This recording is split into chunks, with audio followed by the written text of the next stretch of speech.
여러분 잘 지내고 계시지요? 네. 제가 한 주 동안 좀 살아가면서 우리가 그리스도인으로 삶을 살아가는 것이 어떤 것일까 한번 생각을 해봤습니다. 생각을 하면서 또 말씀을 준비하면서 들었던 마음 한 가지는 뭐였냐면, 특별히 이 요에서는 여러 가지 이제 몇 가지 큰 주제가 있는데 그 주제 중에 하나가 바로 이겁니다. 오늘 말씀을 읽었던 27절 말씀에 보면 그런즉 내가 이스라엘 가운데 있어 너희의 하나님 여호와가 되고 다른 이가 없는 줄을 너희가 알 것이다. 그러니까 하나님 여호와가 우리의 주인이 되시고 하나님이 우리와 함께 하신다는 것에 대해서 이야기하고 있습니다. 그래서 우리는 누굴 바라봐야 됩니까? 하나님을 바라봐야 돼요. 그리스도인의 삶이란 어떤 삶일까? 우리가 어떻게 삶을 살아가야 될까? 이런 것들을 좀 생각해 봤을 때 저는 요 말씀이 굉장히 많이 와닿았어요. 그 하나님이 우리의 하나님이 되시는 삶. 하나님께서 우리를 다스려 주시는 삶. 이 삶이야말로 정말 그리스도인의 삶이 아닐까 생각됐습니다. 여러분, 우리가 삶을 살아갈 때 내가 주인 돼서 막 살아갈 때가 많이 있잖아요. 내 생각과 내 판단대로 이거 그냥 하나님 앞에 묻지도 않아요. 기도하지도 않아요. 이거 그냥 당연한 거니까 그냥 이렇게 선택하는 게 당연한 거 아니겠어? 라고 생각하면서 우리가 너무 쉽게 매 순간을 선택하며 살아가는 그런 모습들이 우리 안에 있지 않나 이렇게 생각돼요. 그런데 저도 마찬가지예요. 저도 막 그렇게 사는 그런 모습들이 있는 거예요.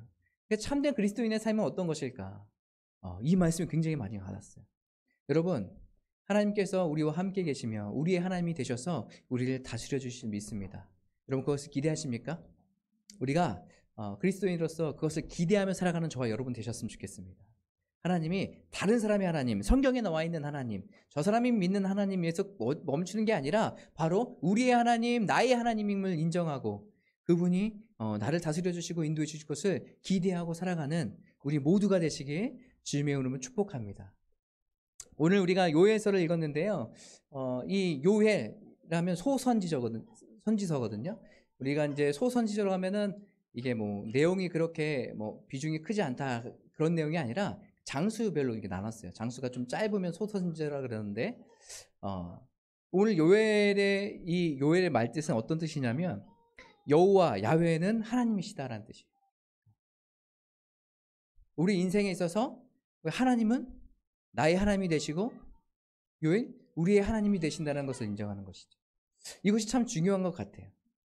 우리가 날마다 삶을 살아가면서 그분이 나의 하나님임을 인정하며 살아가는 것, 이것이 참 중요한 거라고 생각합니다.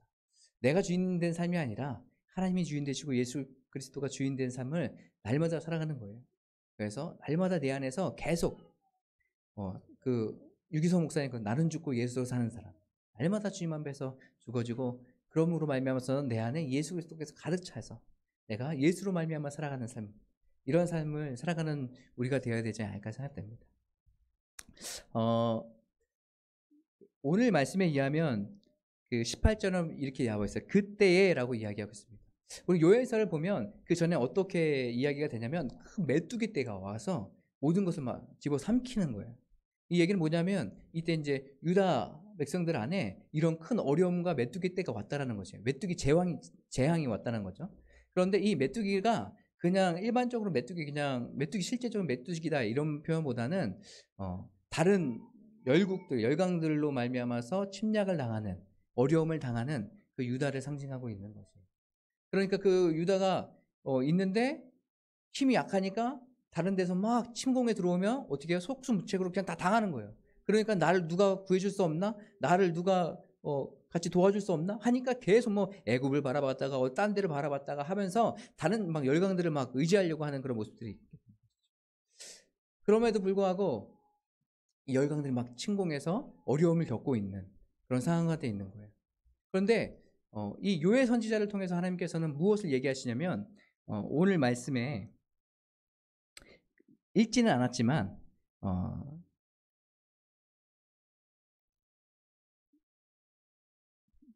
잠시만요. 네, 12절 13절 말씀에 보면 이렇게 나와 있습니다. 여호와의 말씀에 너희는 이제라도 금식하고 울며 애통하고 마음을 다하여 내게로 돌아오라 하셨나니 너희는 옷을 찢지 말고 마음을 찢고 너희 하나님 여호와께 돌아올지어다. 이 얘기는 뭐냐면 그때는 이걸 얘기하는 거예요. 그러니까 너희들이 지금 너희 마음대로 우상 숭배하고 너희들이 원하는 대로 삶을 살아서 이런 어려움을 겪고 있는데 너희들이 이제는 어떻게 해요? 하나님 앞으로 돌아오라는 얘기예요.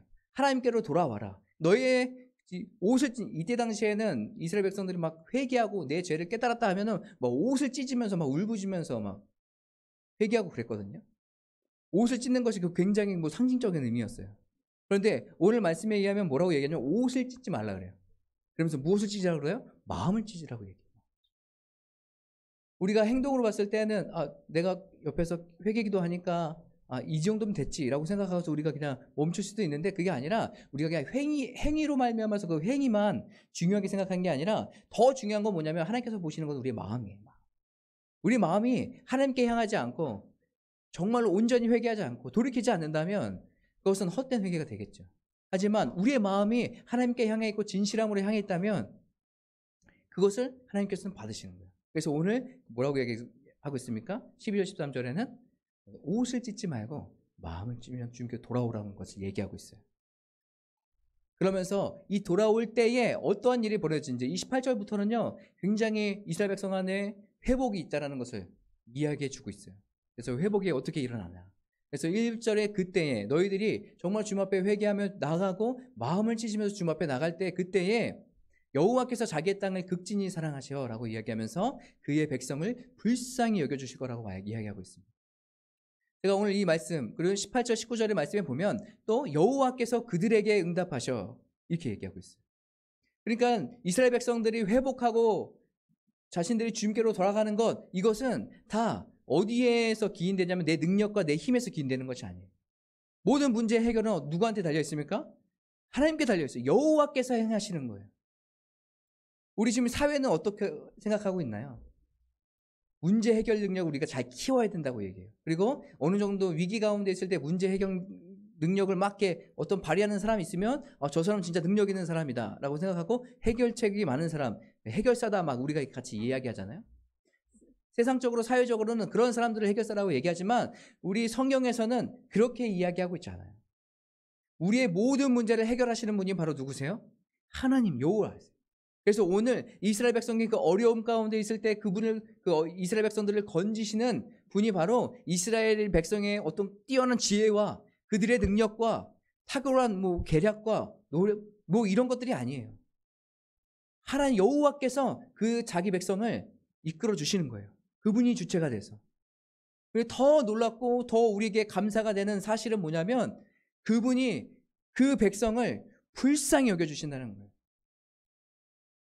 좀 더 우리에게 다가오는 다른 표현이 있다면 우리의 그 어려움을 보시고 마음 아파하시는 분이 바로 하나님이시죠. 하나님께서는 이스라엘 백성들에게 징계도 하시죠. 왜요? 그들이 하나님을 멀리 떠나 있기 때문에 그 징계를 통해서 그들이 다시 한번 하나님께로 돌아오기를 원하시는 하나님의 마음이 있는 거예요. 그 안에는 뭐가 있어요? 사랑의 마음이 있어요. 사랑의. 그러니까 그 어려움을 겪고 있는 그 이스라엘 백성들을 바라보면서 이 하나님께서 사랑의 마음이 있으시기 때문에 지금 뭐라고 계신 거예요? 그들을 불쌍히 여겨주시는 거예요. 아버지가 또 부모가 자녀들을 바라보면서 어려움을 겪고 있을 때 그 불쌍, 궁일이 여기는 마음, 그런 마음이 좀 비슷하지 않을까 생각합니다. 그 하나님께서 오늘 우리를 바라보시면서 이스라엘 백성들을 바라보시면서 불쌍히 여겨주시는 이게 얼마나 큰 우리에게 은혜가 되는지 몰라요. 이 궁일이 여기심으로 말미암아서 하나님께서 뭘 준비하고 계십니까? 이스라엘 백성의 또 우리의 회복을 준비하고 계십니다. 하나님께서는 이스라엘 백성들 또 우리에게 징계를 주시지만 항상 회복의 길을 열어주세요. 회복을 준비하고 계세요. 부모가 아이들을 징계하고 나서 아이들 너 그냥 그렇게 소심하게 그냥 맨날 죄책감 들면서 힘들게 살아 이렇게 하는 부모가 있나요? 아니에요. 이 일을 통해서 이 아이가 더 강해지고 단단해지고 더 성장해지고 더 자라나길 원하는 마음이 있어요. 하나님도 마찬가지죠. 이 징계를 통해서 이스라엘 백성들이 더 하나님을 바라보고 더 그리스도인의 삶으로 하나님의 백성으로 살기를 원하시는 그런 마음들이 있는 거예요. 그래서 이 불쌍히 여기시는 마음이 우리에겐 큰 은혜가 되는 거예요. 우리 옆에 사람 보면서 이렇게 이야기해 보실까요? 하나님이 우리를 긍휼히 여겨주십니다. 시작.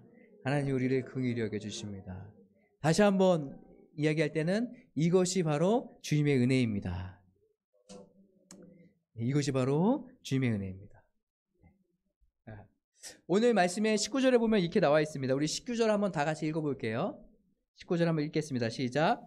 여호와께서 그들에게 응답하여 이르시기를 내가 너희에게 곡식과 새 포도주와 기름을 주리니 너희가 이로 말미암아 흠족하리라. 내가 다시는 너희가 나라를 가운데서 욕을 당하지 않게 할 것이며 라고 이야기하고 있습니다. 19절로 보면 우리 그 곡식, 포도주, 기름 이런 것들에 대해서 나오고 굉장히 농업과 관련된 이야기들 나오는데 여기서 흡족하게 채우신다라고 이야기하고 있습니다. 우리 신명기 말씀 11장 14절 15절에 보면 이런 말씀이 있어요. 제가 읽어드릴게요. 여호와께서 너희의 땅에 이른 비 늦은 비를 적당한 때에 내리시리니 너희가 곡식과 포도주와 기름을 얻을 것이요 또 가축을 위하여 들의 풀이 나게 하시리니 내가 먹고 배부를 것이라. 하나님께서 이스라엘 백성들 회복시켜 주시는데 풍족하게 그들을 세우시고 회복시켜 주신다는 거예요. 하나님의 회복은 그냥 숨만 헐떡헐떡거리게 그 정도까지만 살아라가 아니에요. 하나님의 회복은 온전하게 우리의 삶을 회복시켜 주세요. 우리의 몸뿐만 아니라 마음까지도 온전하게 회복시켜 주시면서 더 풍족하게 흡족하게 채우시는 분이 바로 하나님이세요. 하나님. 우리가 삶을 살아가면서 이것들을 좀 기대해야 되지 않을까 생각돼요. 날마다 우리가 삶을 살아가면서 하나님께서는 우리를 풍족하게 채워주시는 거예요. 흡족하게 채워주시는 거예요. 근데 우리는 너무 이 체험을 너무 세상의 것에 많이 포커스를 두면서 살아가는 것 같아요.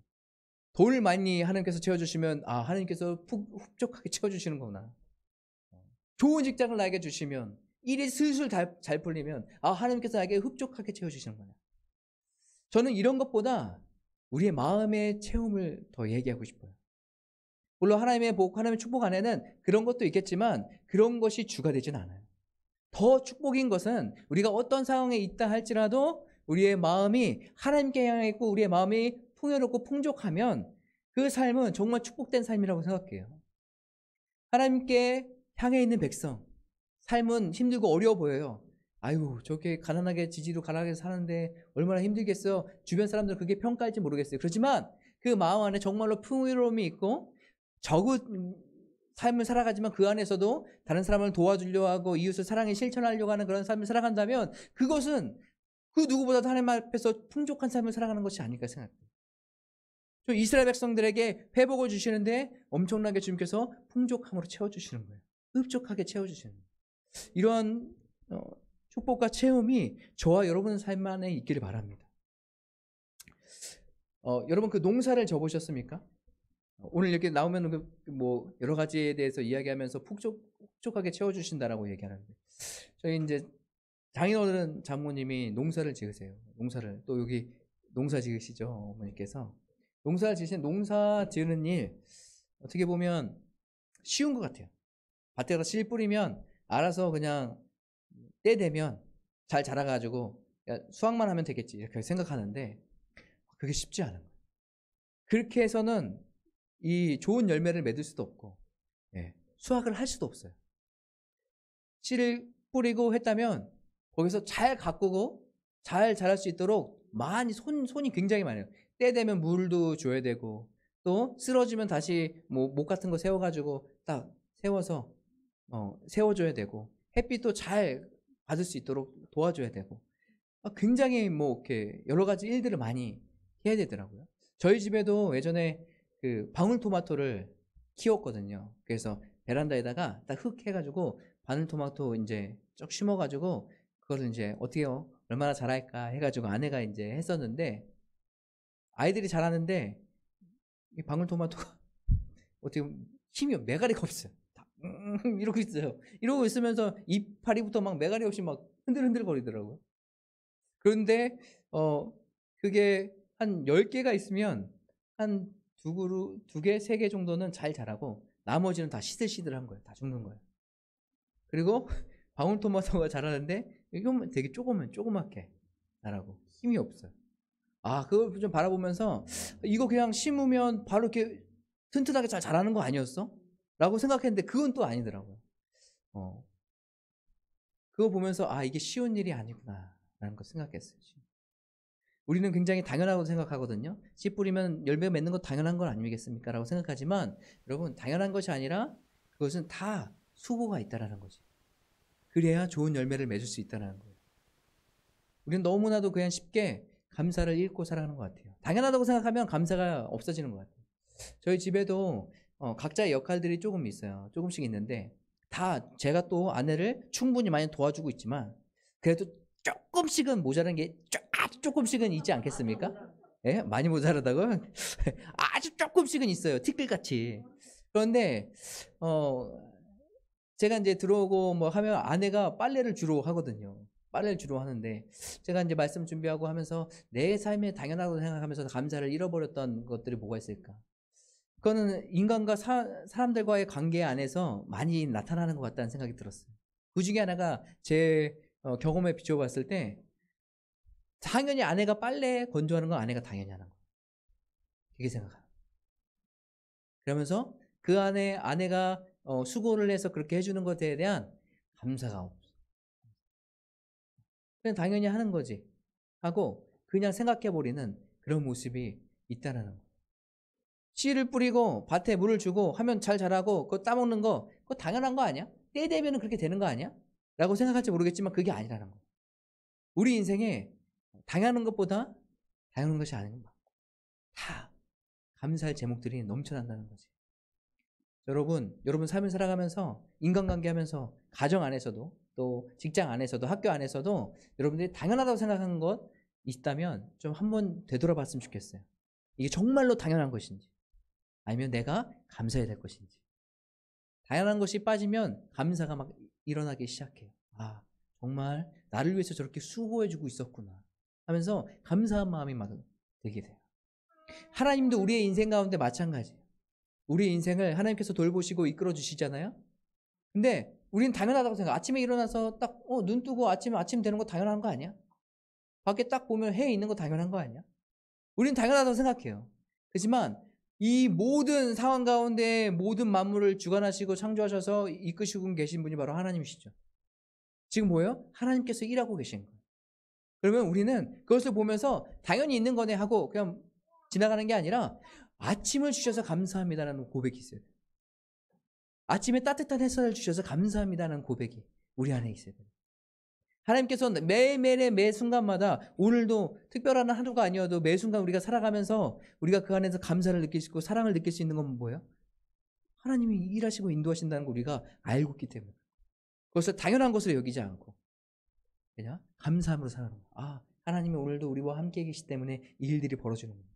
이렇게 나를 붙들고 계시는구나. 우리의 환경이 이렇게 좋구나 라는 것을 우리가 깨닫고 알게 되는 거예요. 우리가 당연하다고 생각하지 않으셨으면 좋겠어요. 그리고 이스라엘 백성들에게 좀 말씀하고 계시는데 오늘 말씀 23절 한번 같이 보실까요? 23절. 저는 이 말씀 볼 때마다 굉장히 심장이 두근두근거리고 기대함이 있고 감격이 있어요. 23절 한번 다 같이 읽도록 하겠습니다. 23절. 시온의 자녀들아 너희는 너희 하나님 여호와로 말미암아 기뻐하며 즐거워할지어다. 그가 너희를 위하여 비를 내리되 이는 비를 너희에게 적당하게 주시리니 이른 비와 늦은 비가 예전과 같을 것이라. 오늘 말씀해 보니까요. 시온의 그 하나님의 자녀들에게 이야기하시면서 여호와로 말미암아서 우리에게 기뻐하며 즐거워한다라고 얘기해요. 너희들이 무엇으로 말미암아? 하나님 여호와로 말미암아서 기뻐하고 즐거워하는데 그 여호와께서 어떻게 행하시냐면 참 놀랍게 행하세요. 너희를 위하여 비를 내리신다고 얘기하고 있어요. 비를 내리시되 이른 비를 너희에게 적당히 내리신다고 얘기해요. 적당히. 여러분 우리가 좋은 것도 있죠. 과하면 어떻게 해요? 우리에게 해가 된다고 얘기하잖아요. 우리가 가뭄의 단비는 굉장히 좋은 거예요. 근데 그 단비가 끊이지 않아요. 40주야를 계속 내려요. 그러면 여러분 어떻게 했습니까? 우리가 얘기하는 홍수, 그거는 재앙이에요, 재앙. 적당히 내리지 않고 과하게 내리면 재앙이 되는 거예요. 우리가 그래서 여름 같은 데 보면은 막 비가 엄청 오면 막 난리잖아요. 그렇죠? 강남 같은 데는 막 난리예요. 비가 다 침수되고 난리고 집도 뭐 반지하 집들은 막 침수돼서 인명 피해도 나고 막 이러잖아요. 비는 좋은 거예요. 단비로 이렇게 와서 적당히 내릴 때는 참 좋아요. 근데 그게 과해지면 굉장히 힘들고 어려운 재앙이 되는 거예요. 근데 오늘 하나님께서 그 하나님의 자녀 이스라엘 백성들에게 뭐를 얘기하고 계십니까? 비를 내리시는데 적당히 내리신다고 얘기해요. 우리에게 필요한 만큼 내리시는 거예요. 좋은 열매를 맺을 수 있을 만큼 내리시는 거예요. 그게 하나님이세요. 제가 이 말씀 보는데 너무 은혜가 되더라고요. 아, 하나님께서 우리 삶 가운데 비를 내리시는데 적당히 내리시는구나. 근데 우리는 이 적당히를 잘 알지 못해요. 더 채워주기 원해요. 비가 더 내렸으면 좋겠어요. 하나님, 이것보단 좀 더 내렸으면 좋겠는데요? 이것보다 좀 더, 일주일만 더 비 내렸으면 좋겠는데요? 내 인생 가운데에 내가 이거 좀 더 좋았으면 좋겠어요. 더 좋은 거 얻었으면 좋겠는데요? 이런 마음이 계속 있는 거예요. 그런데 여러분, 하나님 기준에서 우리에게 적당히여야 되는데 우리는 내 기준에서 적당히를 생각하는 거예요. 하나님 기준에서 적당히가 내 기준에 어떤 건 너무 약한 거예요. 그래서 우리는 더 구하죠. 결국 어떻게 됩니까? 더 구하면서 내가 욕심을 채워서 막 채우기 시작하면 그것은 뭐가 돼요? 재앙이 되는 거죠. 여러분, 하나님의 은혜에 적당히 부어주시길 기도하시기 바라요. 그리고 하나님께서 매 순간 부어주시는 은혜, 채워주시는 은혜, 이것들을 바라보면서 여러분 감사하셨으면 좋겠어요. 감사가 없으면 적당히가 없어요. 우리 인생 가운데도. 끊임없이 다른 것을 요구하고 세상의 물질을 요구하고 세상의 더 높은 권력을 계속 의지하면서 그걸 붙잡으려고 해요. 우리가 주님 안에서 감사함으로 주님께서 지금 나에게 역사하시고 일하시는 그 은혜들을 기억하면서 감사함으로 나가는 저와 여러분 되셨으면 좋겠어요. 이 비가 왜 중요하냐면 오늘 말씀에 이른 비, 늦은 비라고 나오고 있습니다. 이스라엘 백성들은 좀 달라요. 이 나라는요, 여름에는 거의 비가 안 와요. 그래서 건조하고 굉장히 덥고 막 그렇습니다. 근데 여기서 이른 비라고 얘기하는 거는 우리 가을쯤을 얘기해요. 그러니까 늦가을쯤? 늦가을쯤에 이제 비가 내리는 거. 그때 뭘 하냐면 이스라엘 백성들이 씨를 심어요. 그러니까 여름 내내 건조하고 땅이 별로 안 좋잖아요. 그런데 이 이른 비라는 것은 적당한 때에 이른 비가 내려서 땅을 이제 고르게 하는 거예요. 그래서 땅에 심을 수 있도록, 씨앗을 심을 수 있도록 하는 그런 비인 거예요. 그러니까 이스라엘 백성들에게 이른 비는 중요할까 중요하지 않을까요? 중요해요. 이 이른 비, 늦은 비에 대해서 여기 말고도 여러 가지 성경에 대해서 야고보서에서도 이 이야기를 하고 있어요. 이른 비, 늦은 비에 대해서. 우리는 우리의 생각, 우리의 타이밍이 있거든요. 이때 더워, 이 여름 뜨거운 여름날 그냥 팍 부어주세요. 막 이렇게 생각할 수 있는데 그게 아니라 이 농사의 일에 있어서 이때 비가 내리는 것, 이 이른 비가 우리에게 참 단비같이 축복되는 것이에요. 그러니까 하나님 때가 있는 거예요. 그래서 그 이른 비가 나오면 이제 씨앗을 심죠. 그리고 늦은 비는 언제 비일까요? 우리로 치면 이제 봄이죠, 봄. 4월에서 5월 정도. 이게 이제 늦은 비예요. 이 늦은 비의 역할은 어떤 걸까? 저는 막 찾아봤거든요. 이 늦은 비는 어떤 역할을 할까? 이 늦은 비가 좋은 과실을 맺을 수 있도록 도와준대요. 그러니까 처음에는 씨를 잘 심을 수 있도록 이른 비를 내려주시고, 그리고 좋은 과실을 맺고 그것을 열매를 수확할 수 있도록 늦은 비가 그때 내려주는 거예요. 그러니까 이스라엘 백성들에 있어서 이른 비와 늦은 비는 어떤 거예요? 축복인 거예요, 축복. 하나님의 은혜인 거예요. 때를 따라서 하나님께서 부어주시는 그 비, 은혜, 이것이 이른 비와 늦은 비. 그래서 이것을 어떻게 한다고요? 적당하게 너에게 예전과 같이 할 것이다라는 거예요. 지금 절망에 빠져 있고 지금 황폐해 있는 이스라엘 백성 안에 지금 요엘 선지자를 통해서 지금 선포하고 있는 건 이른 비와 늦은 비가 예전과 같이 임하게 될 것이다라는 것을 이야기해요. 뭐예요? 이스라엘 백성들에게 다시 한번 축복이 임하게 될 것이라는 거예요. 하나님의 때가 있어요. 우리 인생도 마찬가지인 것 같아요. 하나님의 때가 있어요. 각자에 맞게 하나님께서 일하시고 역사해주고 계세요. 우리는 근데 그 이른 비와 늦은 비가 언제인지 몰라요. 우리가 1년을 보면서 1년에 이제 이때쯤 이렇게 이야기하겠지만 우리 인생은 좀 다르잖아요. 그렇죠? 우리 인생 가운데 사계절이 규칙적으로 있습니까? 물론 날씨는 있겠지만 우리 인생 가운데는 그게 없잖아요. 언제가 이른 비고 언제가 늦은 비인지를 우리는 알지 못해요. 그래서 우리는 굉장히 성급해하는 것 같아요. 제가 우리가 교회를 개척하기 때 개척하기 바로 전에 1년 동안 있었던 교회가 있거든요. 제가 부목사로 1년 동안 있었던 교회가 있는데 그 교회에 처음 들어갈 때 제가 뭐라고 얘기했냐면 담임 목사님하고 이렇게 면담하면서 면접을 보는 거죠. 면접 볼 때 목사님 저는 1년은 있다 갈 거 아니에요. 최소 5년은 있어야 됩니다. 여기 얘기를 했어요. 목사님 좋다. 5년 이상 있어라. 라고 이제 오케이 해주셨어요. 그 얘기를 한 이유는 제 나름대로의 제 인생 가운데에 5년 이상은 해야 뭔가 또 플랜이 짜지고 그 다음 플랜 짜지고 제 나름대로의 계획이 있는 거예요. 저는 그게 맞다라고 생각하고. 그러니까 여기서 최소 5년은 있고 그 다음에 뭔가를 다시 시도하고 펼쳐봐야겠다라는 그런 마음과 생각이 있는 거예요. 그건 이제 제가 생각하는 때인 거죠. 그리고 있는데 한 7개월인가 8개월 정도 생각하는데 하나님께서 저에게 개척에 대한 마음을 주셨어요. 개척에 대한 마음을 주셨는데 이게 맞는 걸까? 왜냐하면 그때 어떤 목사님도 저한테 너 지금 하면 망한다. 망한다를 엄청 많이 들었어요. 망한다. 안 된다. 큰일 난다. 막 이런 얘기를 많이 들어가지고 이게 맞는 걸까? 그래서 계속 제가 주일날 끝나고 못 가면 가서 맨날 이제 기도했거든요. 기도하고 예배드리고 혼자 막 그랬는데 막 그런 이야기를 듣는 거예요. 그러니까 아닌 것 같은 거예요. 지금 개척하는 게 맞나? 근데 하나님께서는 개척에 대한 마음을 주시고 주기는 맞나? 또 상황을 보니까 코로나였잖아요. 그때 한창 코로나가 한창 이제 피크를 달리고 있을 때 그때 개척을 한다는 하니까 더 막 난리인 거죠. 네가 어떻게 하려고 그러냐 막 하면서 또 하나 뭐 네가 재정을 뭐 모아놓은 게 제가 있나요? 없어요. 재정 모아놓은 것도 없었어요. 그러니까 돈도 없으면서 뭘 하려고 그러냐. 두 번째 이 코로나 때 뭐 어떻게 하려고 그러냐. 막 여러 가지가 막 상황들이 찾아온 거죠. 그러면서 제 마음에 개척에 대한 마음도 있는데 이게 맞는가? 이게 해도 되는 건가? 두 가지만 하면 계속 공전하는 거예요.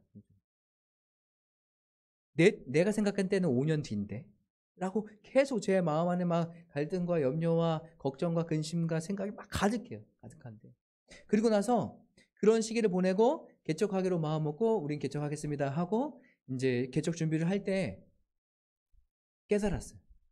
하나님께서 이른 비를 내어주시고 늦은 비를 주시는 것이 어떤 것인지를 이제 경험하기 시작하는 거예요. 내가 생각한 때는 이때는 아니라고 생각했는데 내가 생각한 때와 하나님께서 생각한 때는 다른 거예요. 그러면서 개척을 준비하면서도 하나님께서 부어주시는 은혜가 얼마나 큰지, 부어주시는 그 단비가 얼마나 놀라운지 깨닫게 되는 거예요. 그러면서 이것이 바로 하나님의 때구나. 하나님께서 주시는 놀라운 은혜구나. 다른 사람들은 다 안 된다라고 얘기했을 때 내가 그것을 듣고서 나는 그냥 나중에 하고 내 플랜대로 갈게 라고 했다면 지금의 이 시간에는 없을 거라 생각해요. 하지만 그것들을 다 내려놓고 하나님께서 말씀하시는 대로 한 걸음 한 걸음 나갈 때 하나님께서 주어주시고 또 예비하신 그 놀라운 길이 있다는 것, 하나님의 때가 있다는 것, 하나님께서 주시는 그 이른 비와 늦은 비가 있다는 것을 제가 막 경험하기 시작하니까 얼마나 감사한지 모르겠어요.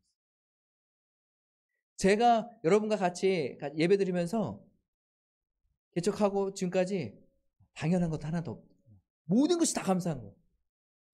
여기 장소를 주신 것도 감사하고 옮기게 하신 것도 감사하고 또 이런 장비를 허락하신 것도 감사하고 또 만나게 하신 것도 감사하고 뭐 예배 시간을 이렇게 드릴 수 있는 것도 감사하고 다 모든 것이 다 감사한 거예요.